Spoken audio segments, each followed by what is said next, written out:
I believe in the resurrection of the body and the life everlasting. There you have the final statement of our look at the question, what have believers always believed? The Apostles' Creed affirms a belief in life beyond this life, in a realm where there is no sickness, no sadness, no death, and no goodbyes. In the 15th chapter of 1 Corinthians, Paul, writing about Christ's empty tomb at Easter, says, "As by a man came death, by a man has come also the resurrection of the dead." Then he articulates three reasons why we believe in life eternal. First, he referred to the argument of visible evidence. He said to the folks in Corinth, after the resurrection, first Jesus appeared to Peter, then to the 12, then at one time to more than 500 believers gathered together, and last of all, as to one untimely born, he appeared also unto me.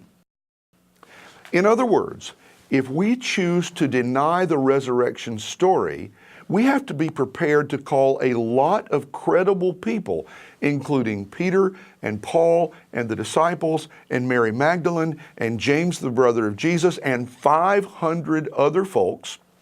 We have to be prepared to call them all liars. That's a lot of folks to make up the same story, and especially since many of them would be martyred for telling it. To say they were dishonest stretches our credibility, not theirs. Second, Paul referred to the argument of reason. If Christ has not been raised from the dead, he wrote, then your faith is futile. It makes no sense.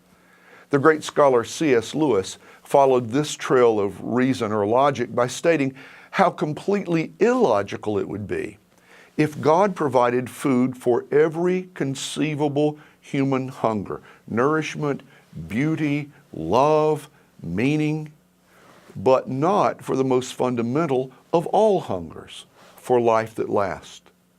We believe God is too great an economist to waste the greatest treasure he created, and too loving a parent to deny his children the one treasure we desire and need most of all. Finally, Paul referred to the argument of faith.